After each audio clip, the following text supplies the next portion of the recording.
हरे कृष्ण कृष्ण कृष्ण हरे हरे, हरे राम राम राम हरे हरे। श्री बृहद भागवतामृतम द्वितीय खंड प्रथम अध्याय। हम लोगों ने सुना था ब्राह्मण प्रयाग में पहुंचा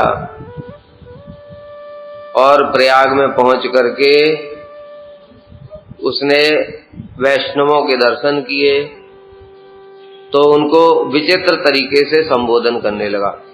कैसे? अरे नाचने वालों, गाने वालों, बजाने वालों, भूमि पर दंडवत प्रणाम करने वालों, इस प्रकार से। तब फिर कुछ भक्तों ने उसको समझाया कि देखो ये ऐसा नहीं करना चाहिए, क्योंकि ये सब वैष्णव हैं, भगवान के भक्त हैं, तुम्हें इस प्रकार से नहीं बोलना चाहिए, ये ठीक नहीं।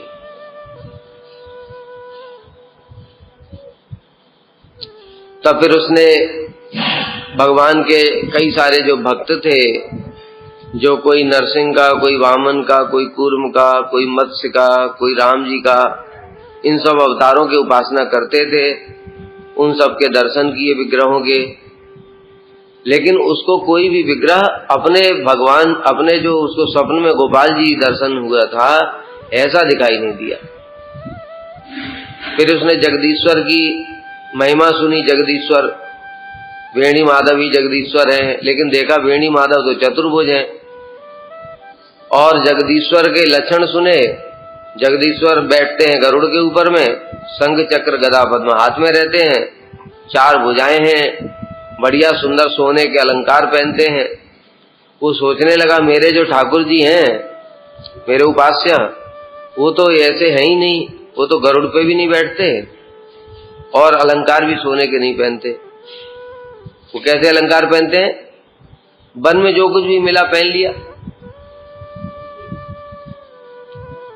इस प्रकार से सोचने लगा कि मतलब मेरे जो इष्ट हैं वो जगदीश्वर नहीं है।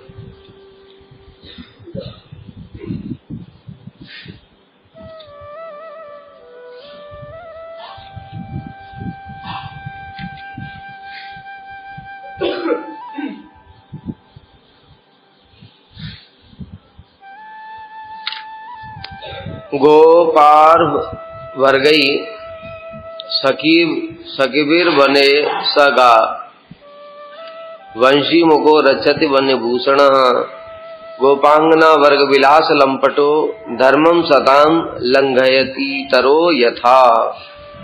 अब अपने उपास्य के लक्षण बता रहे हैं। मेरे उपास्य कैसे? कह रहे हैं वन के पुष्प आदि द्वारा विभूषित होकर के। बताया अभी वृंदावन में बहुत सारे फूल लगे हुए हैं, जो सुंदर फूल लगता है उसको ही तोड़ लेते हैं, तोड़ के उसी की माला बना के पहन लिया, उसी को बाजूबंद बना लिया। यहाँ वहाँ सब जो है वनमाला कवि, इस प्रकार से वनों के पुष्प आदि से विभूषित होते हैं। और क्या करते हैं? बंसी मुखो, मुख के ऊपर उनके बंसी विराजमान रहती है, सब समय बंसी बजाते रहते हैं। ये तो जगदीश्वर तो शंख चक्र गदा पद्म लेके खड़े।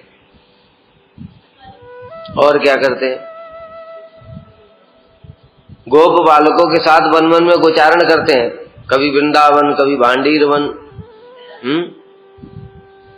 कभी मधुवन, तालवन, कुमुदवन, एक वन से दूसरे वन में घूमते रहते। और क्या करते हैं? अत्यधिक विलास लंपट होने के कारण गोपानंगनाओं के साथ विहार करते हैं। कि जगदीश्वर तो ऐसा कर नहीं रहे कुछ। और वे साधारण लोगों की भांति धर्मादि का भी उल्लंघन करते हैं। जैसे साधारण लोग क्या करते हैं? धर्म का उल्लंघन करते हैं, जो शास्त्र में बताया चीजें वो पालन नहीं करते। उसी प्रकार से मेरे जगदीश्वर भी धर्मादि का उल्लंघन, मतलब पर स्त्रियों के साथ में रास विलास। अब ये तो कुछ जानता नहीं है ना कि वो पर स्त्रियां नहीं है। इसने तो सिद्धांत पढ़ा नहीं तुम लोगों की तरह, आनंद चिन्मय रस प्रतिभाविता। ये श्लोक सिखाना उसको जाके, ये पर स्त्रियां नहीं है, ये भगवान की अपनी शक्तियां हैं। ठीक है, तो यही सब वो देख रहा है। जगदीश्वर के संबंध में अपने विचारों को व्यक्त कर अब उपरोक्त लक्षणों से विपरीत, जैसे जगदीश्वर में लक्षण है, मेरे प्रभु में तो वैसे उल्टे ही लक्षण है।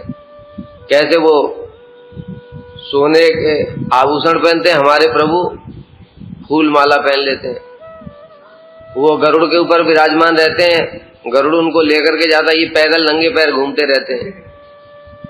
उनके हाथ में शंख चक्र गदा पद्म है, इनके हाथ में बंसी है। और उनके लोग देवता लोग उपासना करते हैं, बड़े बड़े देवता लोग स्तुतियां करते हैं, और इनके गोप बालकों के साथ घूम रहे हैं।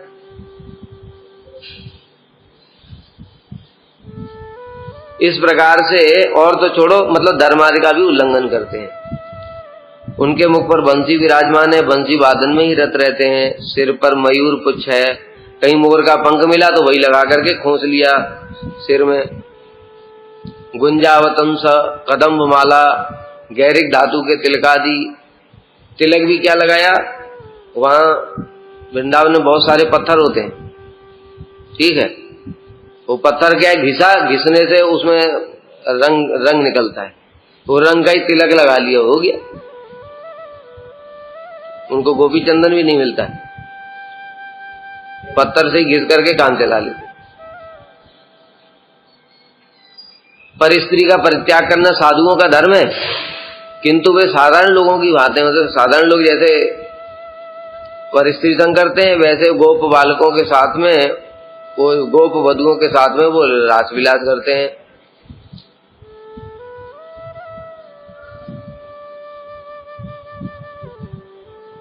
और क्या है, गोप बालकों के साथ उनका सख्यादि जो लक्षण है, वह भी मेरे प्रभु की जगदीश्वरता संगत नहीं होती। मतलब क्या है, जो भगवान है जगदीश्वर, उनका किसी के साथ सख्य नहीं होता है।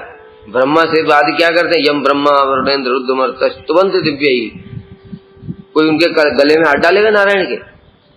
लक्ष्मी जी भी नहीं डाल सकती, औरों की तो बात छोड़ो। लेकिन ये हमारे जो इष्ट है वो सखाओं के साथ घूम रहे, सखा उनके साथ में ऐसे गले में हाथ डाले हैं, हंसी मजाक कर रहे हैं, गालियां भी दे देते हैं। ये तो जगदीश्वर का लक्षण नहीं है। यद्यपि यहाँ साधुओं के पास इन गोपाल देव के वंशी मुखादि के साथ समानता द्वारा मेरे प्रभु की जगदीश्वरता संभव हो सकती है, किंतु गोचारण आदि विशेषता धर्म उल्लंघन द्वारा कभी भी उनकी जगदीश्वरता संभव नहीं होती। गोचारण इत्यादि ये तो मतलब गाय चराना, ये किसका काम है? भगवान का काम थोड़ी। भगवान तो अनंत कोटि ब्रह्मांड के स्वामी है, वो तो उनके तो ब्रह्मा सेवादि नौकर हैं, तो वो खुद गाय क्यों चराएंगे? ठीक है। इस प्रकार से अपने प्रभु के प्रति जगदीश्वर का उसको विश्वास नहीं हो रहा। देव्यः प्रभावात् आनंदम अस्याप्याराधने लभे तन्न जह्याम कदाप्येन एतन मंत्र जपम न च। मेरे प्रभु में जगदीश्वर का लक्षण प्रकाश न होने पर भी मैं देवी के प्रभाव से उनके आराधना में आनंद प्रदान प्राप्त करता हूं। अब मुख्य बात बता रहा है कि देखो मेरे प्रभु तो जगदीश्वर लग नहीं रहे हैं, तो फिर कहते हो फिर इतना मंत्र जप में आनंद क्यों हो रहा है? भाई जो जगदीश्वर है उनके भजन में ही आनंद आना चाहिए, तो फिर तुमको इतना आनंद क्यों होता है जब मंत्र जप करते हो? तो कह रहे हैं देव्या, देवी के प्रभाव से, देवी के प्रभाव से मतलब देवी की कृपा से उनकी आराधना में मुझे आनंद मिलता है, क्योंकि देवी ने मंत्र दिया था और कहा था कि इनकी उपासना करो, इसलिए देवी की कृपा से आनंद मिल रहा है। उसको ये नहीं पता मंत्र जप के प्रभाव से मिल रहा है।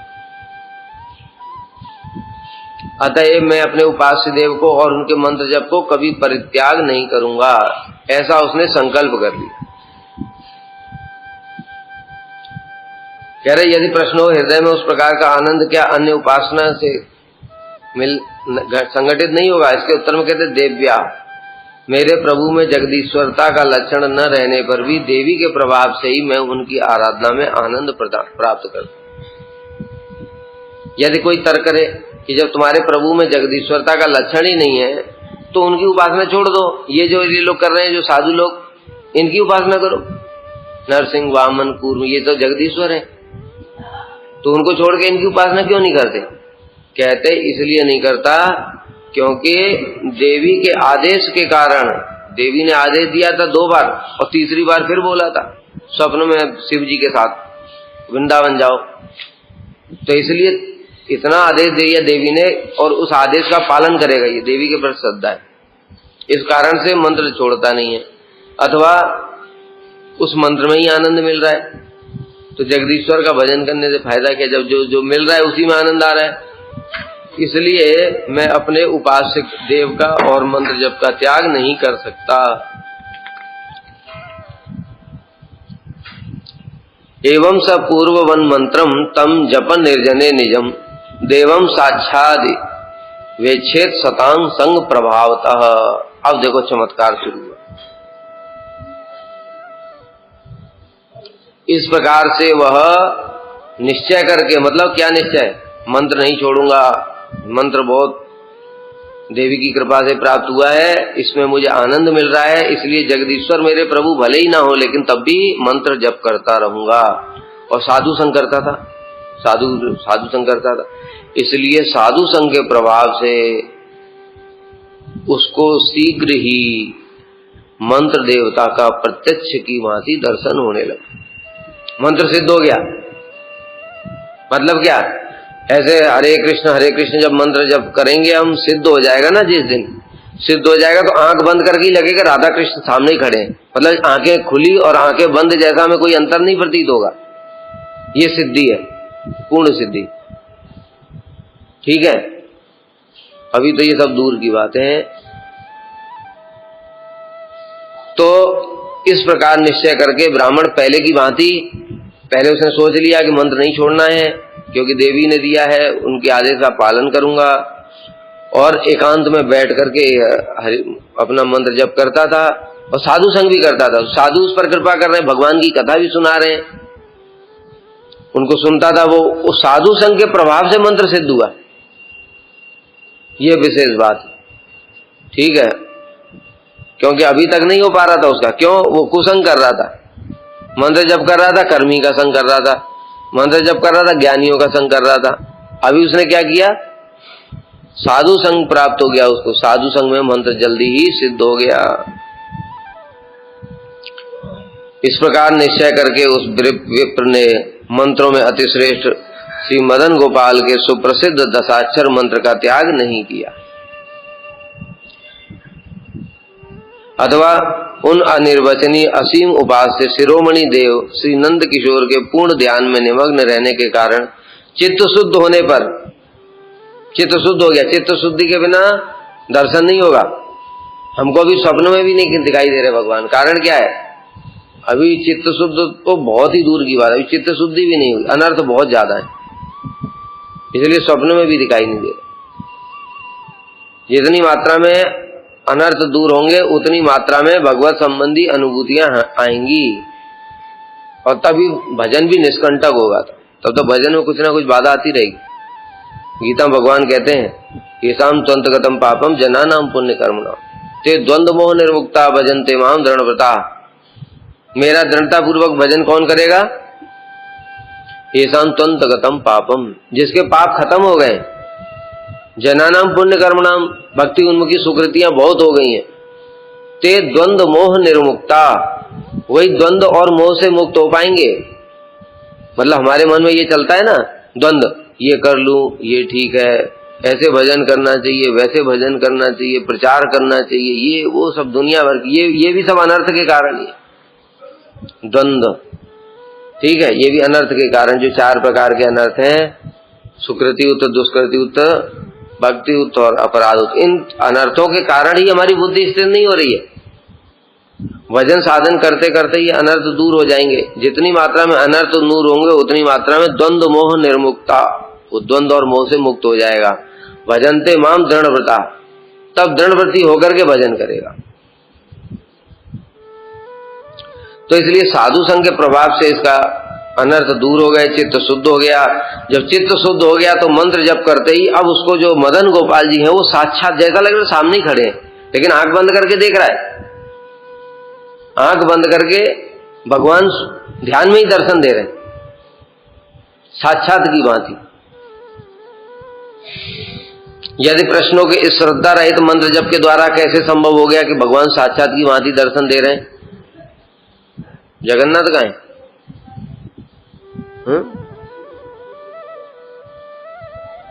समाधि में?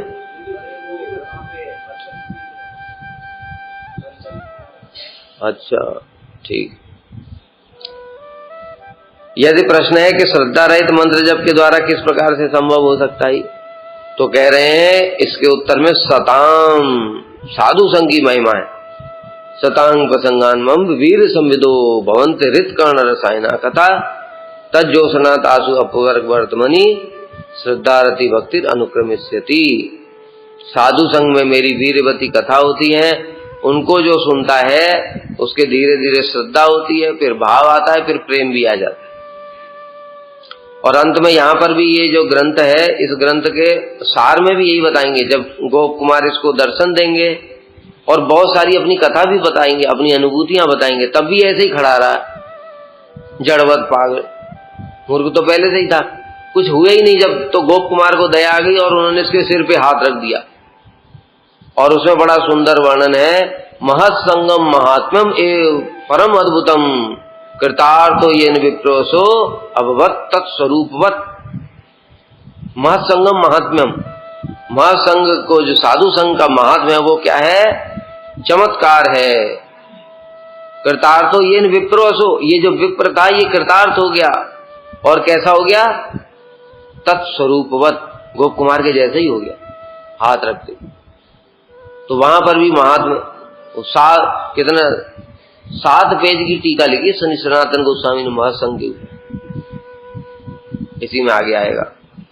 तो वही देखो यहां से ही शुरू हो गया, साधु संघ के प्रभाव से ही उसका चित्त शुद्ध हो गया। यद्यपि उसकी मंत्र में भी श्रद्धा नहीं है, मंत्र भी पता ही नहीं है, देवी ने दिया ऐसा सोच रहा है, उपास्य देव कौन है ये भी पता नहीं उसको। बस दर्शन तो कर लिया, मतलब ऐसे पता है, लेकिन वो कौन है तत्वता तक पता नहीं है कुछ। मदन गोपाली कृष्ण है, वही राम है, ये कुछ जानता नहीं है वो।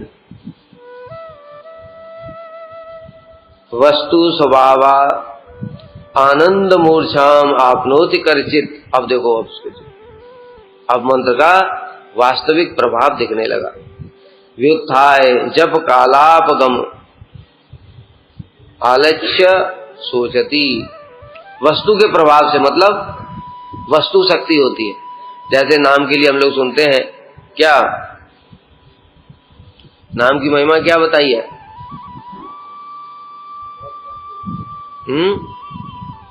श्रद्धया हेलिया वा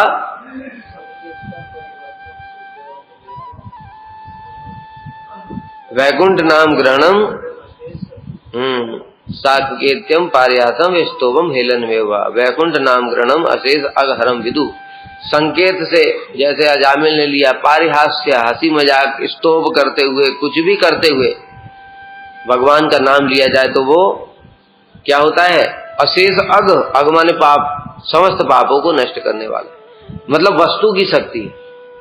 तुलसीदास जी कहते हैं जैसे बीज भूमि में उल्टा डालो सीधा डालो, फेंक देते बीज को तो, लेकिन तब भी उसके अंदर में अंकुर शक्ति है कि नहीं? उसी प्रकार से हरि नाम, उसी प्रकार से यहाँ मंत्र जप की बात कही गई है कि वो मंत्र का प्रभाव से वह विप्र अब क्या होने लगा, उसको आनंद में मूर्छा आने लगी। रोमांच कंपशु में अंतिम विकार मूर्छा, वहां तक पहुंच गया। और कुछ समय बीत जाने पर जब वह मूर्छा भंग होती, उसको ये भी पता नहीं कि अष्टसात्विक विकार है। समझ गए?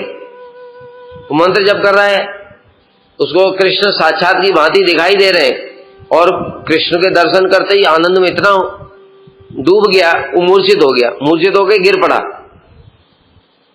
अब उसको मतलब 2-4 घंटे के बाद में मूर्छा टूटी, उसको पता ही नहीं है कुछ।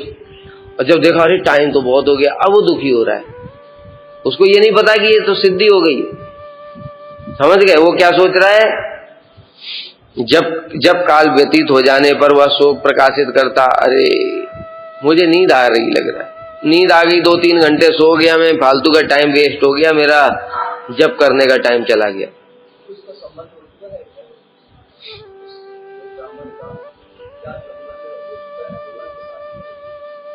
आगे बताएंगे ना, अभी चिंता क्यों कर रहे?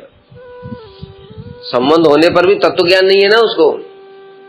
तत्व ज्ञान भी प्रकाशित होगा तो पहले,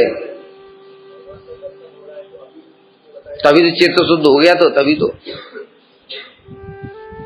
चित्त शुद्ध हो गया, तभी तो दर्शन हो रहा है।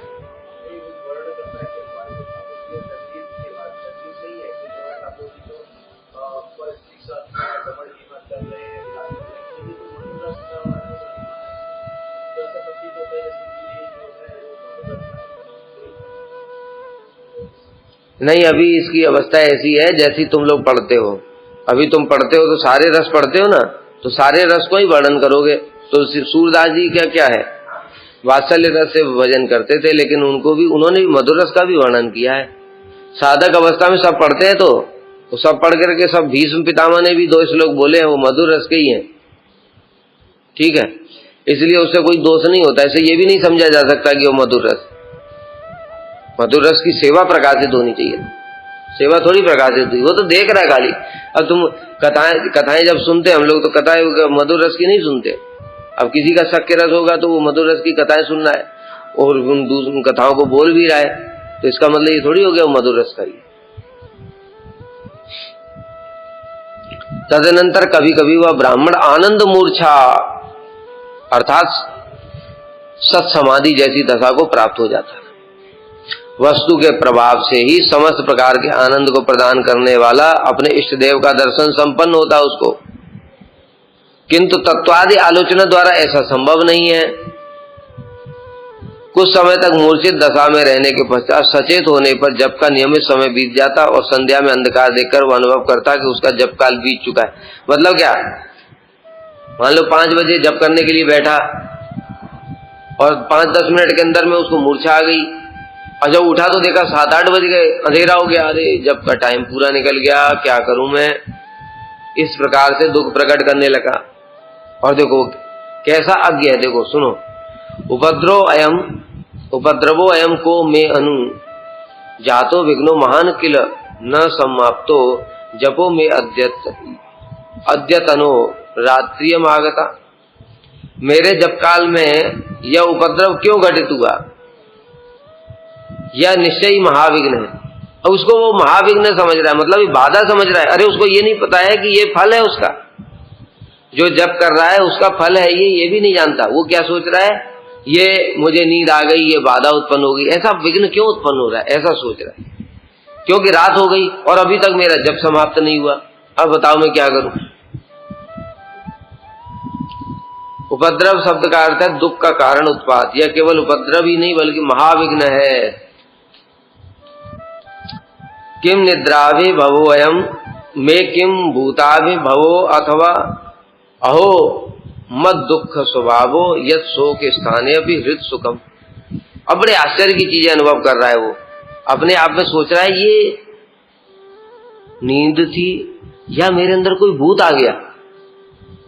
देखो वो जो महासुख है, जो सिद्धि की अवस्था है, उसको क्या समझ रहा है वो, मेरी नींद आ गई, मुझे क्या ये निद्रा थी अथवा कोई भूत मुझ में प्रविष्ट हो गया, इस कारण से मेरी ऐसी मूर्छित होकर के मैं गिर पड़ा।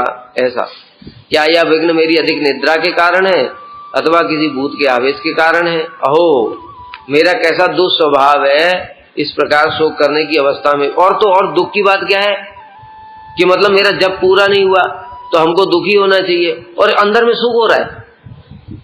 ये तो और विपरीत बात है, क्योंकि बताए ना उसको ये नहीं पता कि ये सिद्धि हो रही है, ये तो आनंद की दशा है, भगवान के साक्षात दर्शन हो रहे हैं, ये भी नहीं जानता है वो। तो इसलिए सोच रहा है कि ये तो दुख की बात थी कि जब हुआ नहीं पूरा, मैं सो गया, और उल्टा हृदय में आनंद हो रहा है। तो कुछ नहीं जानता है। हाय हाय यह विघ्न क्यों उपस्थित हुआ। किम इत्यादि श्लोक द्वारा कह रहे हैं। वह स्वयं ही विचार करने लगा, क्या निद्रा की प्रबलता है, बहुत तेज नींद आती जैसे हम लोगों को होता है। हरि नाम करने बैठे 6 बजे, समाधि लगी, सीधे मंगलाचरण शुरू। लेकिन हम लोग ऐसे हाया नहीं करते। हम लोग क्या करते हैं, अच्छा हुआ थोड़ी नींद पूरी हो गई। सुषुप्त अवस्था में जिस प्रकार समस्त इंद्रियों की वृत्ति स्थगित हो जाती, शायद उसी प्रकार की स्थिति है।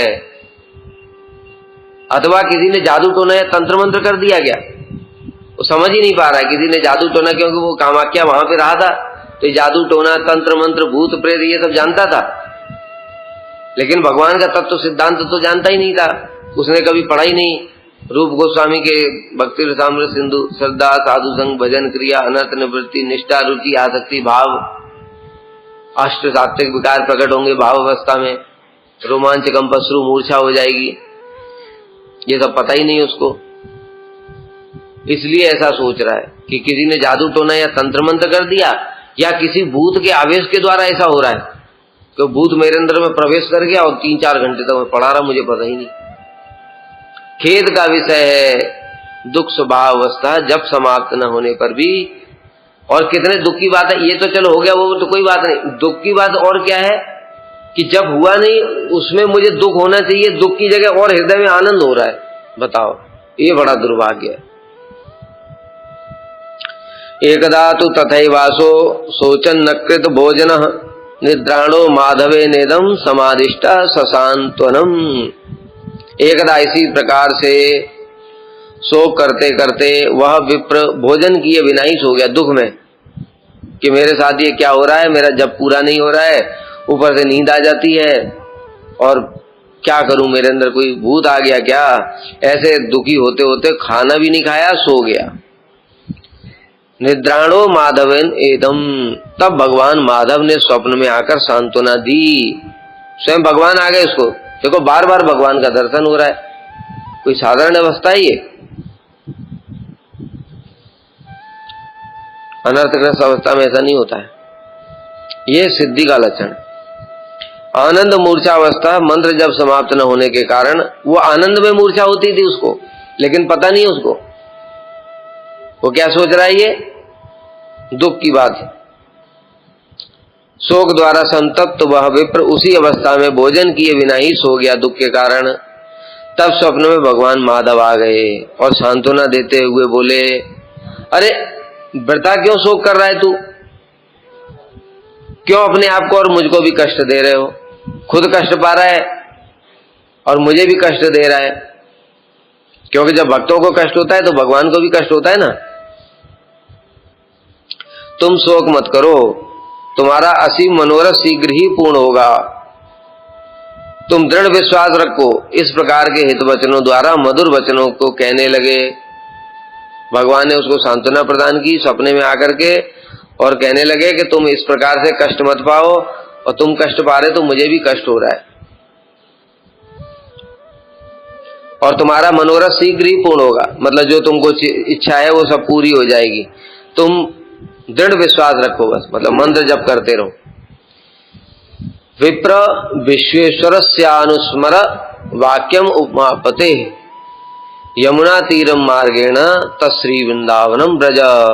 अभी तो शिव जी ने बोला था, अब वो देखो बताए ना कि जो बोलते हैं उसको भी ठीक से पालन नहीं करता है। देवी ने बोला मंत्र जप करना, तो मंत्र छोड़ दिया बीच में, तब देवी को दोबारा बोलने लगा, देवी को दोबारा बोलना पड़ा। उसके बाद में फिर काशी आ गया। काशी में शिव जी स्वयं कह रहे हैं, अरे मूर्ख, सन्यास मत ले और यहां से वृंदावन चला जा।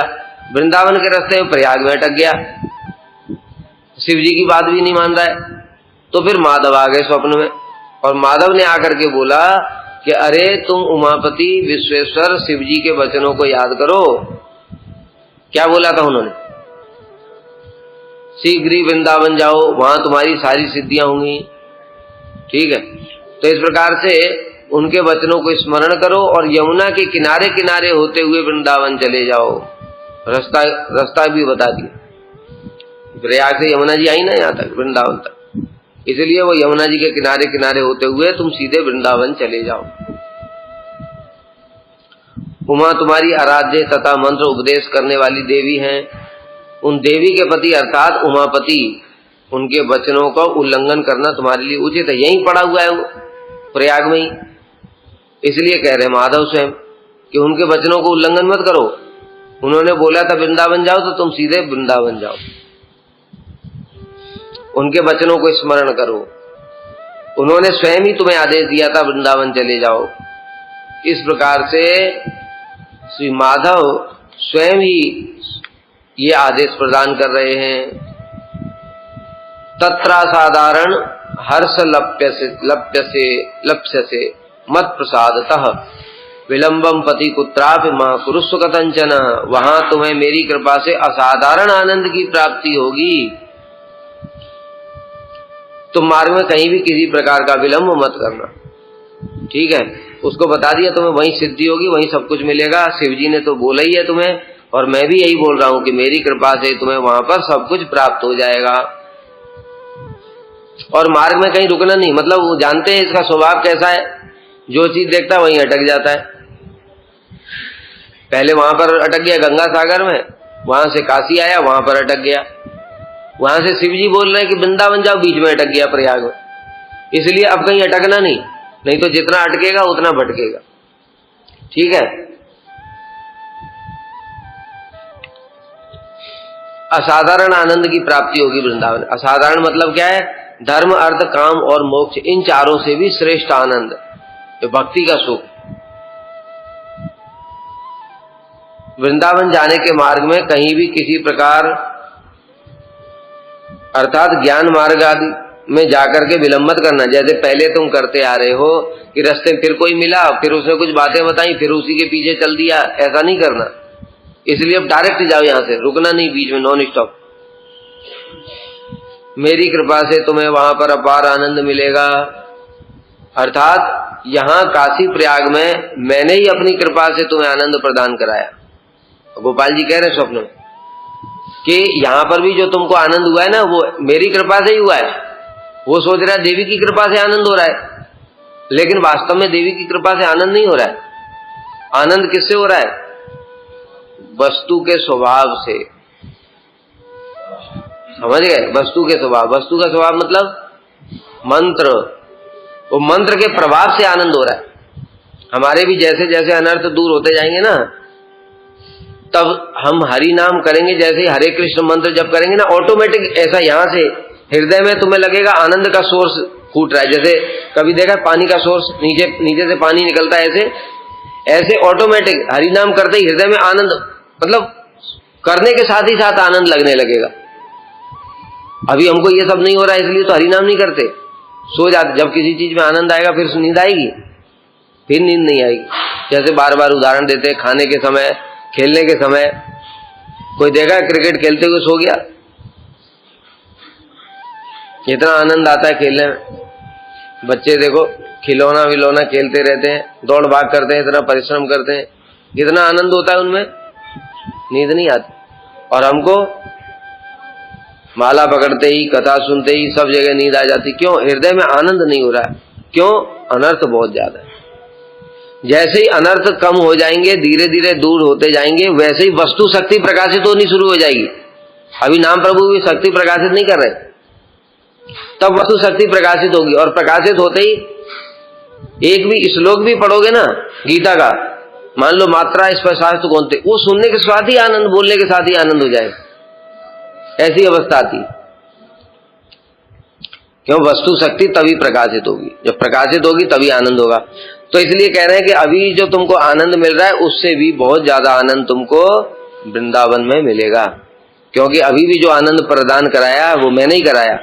मतलब मायावादियों का संग कर रहा है, फिर भी उसको हृदय में आनंद हो रहा है, मंत्र जप के प्रभाव से। वस्तु शक्ति देवी के प्रभाव से नहीं हो रहा है। तथापि वृंदावन के आनंद को असाधारण कहने का अभिप्राय है कि किसी विशेष स्थान, विशेष काल और विशेष संग आदि के प्रभाव से मेरी विशेष कृपा प्राप्त होती है। अब यहाँ पर बड़ी और विशेष बात बता रहे हैं कि देखो वस्तु शक्ति तो है, हरे कृष्ण महामंत्र जप करो, कहीं पर भी बैठ करके, अमेरिका में करो,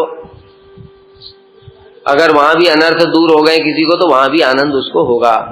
किंतु श्री रूप गोस्वामी ने फिर क्यों लिखा, तन्नाम रूप चरितादि सुकीर्तनानु स्मृत्यो क्रमेण रसना मनसी नियोज्य तिष्ठन व्रजे तदनुरागी जनानुगामी कालम नहीं दखिलम हितोपदेश सार। ये क्यों लिखा?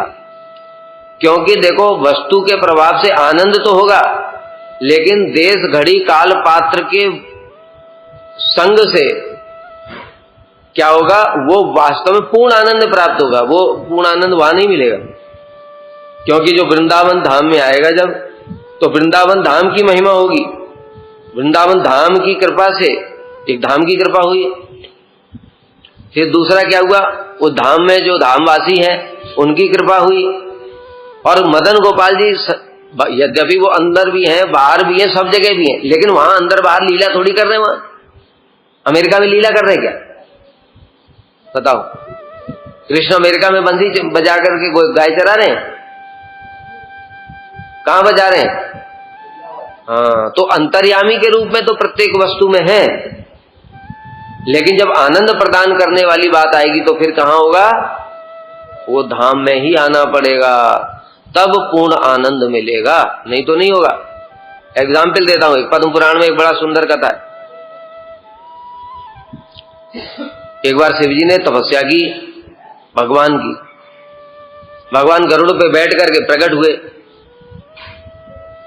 शिव जी से कहा वरदान मांगो। शिव जी ने कहा प्रभु आपके इतने सारे अवतार हैं, मैं आपके सबसे सुंदर रूप का दर्शन करना चाहता हूं। तो भगवान ने उनको आदेश दिया, तो तुम अगर वो दर्शन करना चाहते हो तो तुम यहां से सीधे वृंदावन चले जाओ। अब बताओ वहीं पर दर्शन क्यों नहीं कराया? क्योंकि वहां पर भी कृष्ण का दर्शन करा सकते थे, वो तो कृष्ण और सिद्धांत तत्व अभेद भी, लेकिन फिर क्या होगा, जो परिकरों के सामने जो सौंदर्य होता है वो प्रकट नहीं होगा। जैसा हम लोगों ने अभी सुना ना, इसमें बृहद भागवत प्रथम खंड में क्या सुना कि जब कृष्ण मूर्छित हो गए, गरुड़ जी उनको न वृंदावन में ले गए, और तब उनका सौंदर्य अलग अलग जगह पर अलग अलग प्रकट हुआ। मतलब यशोदा मैया के सामने बड़े सुंदर लग रहे हैं, सखाओं के साथ में बड़े सुंदर लग रहे हैं, लेकिन जब राधा जी के पास में पहुंचे तो सौंदर्य इतना बढ़ गया कि वो जो पद्मा थी बुढ़िया, उसके हृदय में भी काम जागृत हो गया और वो कृष्ण को आलिंगन करने के लिए दौड़ने लगी। तो स्थान पात्र के अनुसार कृष्ण का सौंदर्य और गुण प्रकाशित होंगे। वही गुण जब कृष्ण ही तो केशव धृता नरहरि रूपा, जब प्रहलाद के साथ में वो कृष्ण होंगे उस समय उनके वो गुण प्रकाशित ही नहीं होंगे। वात्सल्य रस, सख्य रस प्रकाशित होगा उस समय, क्या केवल ऐश्वर्य भाव ही प्रकाशित होगा। जब हनुमान जी के साथ में होंगे कृष्ण तब केवल दास्य रस ही प्रकाशित होगा। रुक्मिणी इत्यादि के साथ भी होंगे तब भी मधुर रस पूर्ण नहीं होगा प्रकाशित, ऐश्वर्य भाव युक्त होगा। इसलिए कृष्ण का सौंदर्य भी वैसे ही प्रकाशित होगा उसके अनुसार ही। और जब ब्रज में होंगे ब्रजवासियों के साथ में तब उनका पूर्ण माधुर्य प्रकाशित होगा। जब पूर्ण माधुर्य प्रकाशित होगा तो तभी तो पूर्ण आनंद मिलेगा हमको, परिकरों को भी उसके अनुसार ही आनंद होगा। इसलिए यहां पर कह रहे हैं कि विशेष स्थान, विशेष काल और विशेष संग। तो शिव जी आ गए वृंदावन, भगवान का आदेश हुआ, शिव जी वृंदावन आ गए। वृंदावन में आकर के भजन करने लगे। जब भजन करने लगे तो फिर उनको कृष्ण का दर्शन हुआ। कौन से कृष्ण का? देखो कृष्ण स्वयं दर्शन कराया। कौन सा? वो चाहते तो सख्य रस का दर्शन कराते, वात्सल्य रस का कराते, उन्होंने वो दर्शन नहीं कराया, क्योंकि शिव जी ने प्रार्थना क्या की थी? सर्वोत्तम मधुर, इसलिए दर्शन कराया। कृष्ण अपनी गोपियों के साथ में खड़े हुए हैं और उनका बाईं भुजा राधा जी के कंधे पर रखी हुई और गोपियों के द्वारा परिवेष्टित।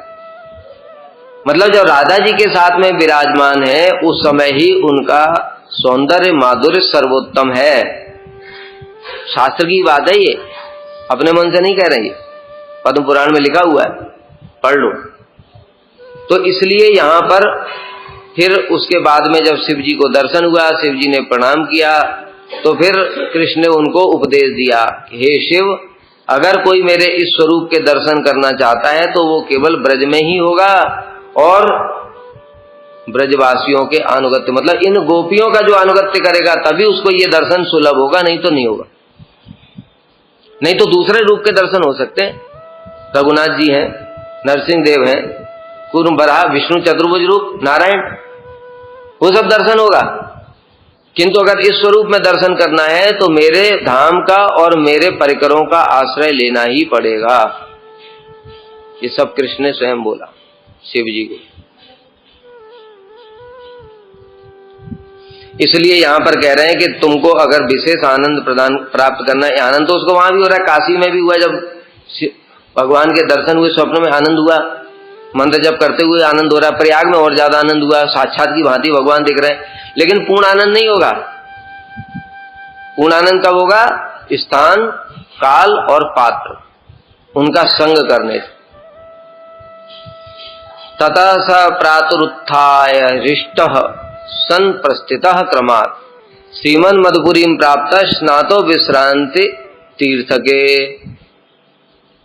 कह रहे तब वह ब्राह्मण, अब माधव जी ने भी आदेश दे दिया, इसलिए शिव जी ने तो पहले ही आदेश दे रखा था, देवी ने और शिव जी ने।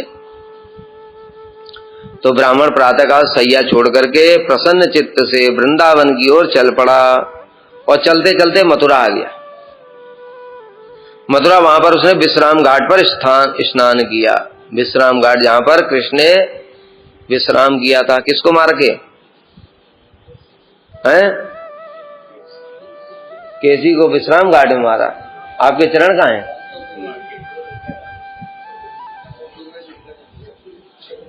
कंस को मार करके।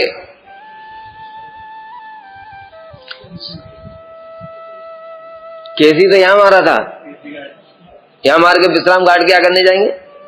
यहां पे घाट नहीं था क्या?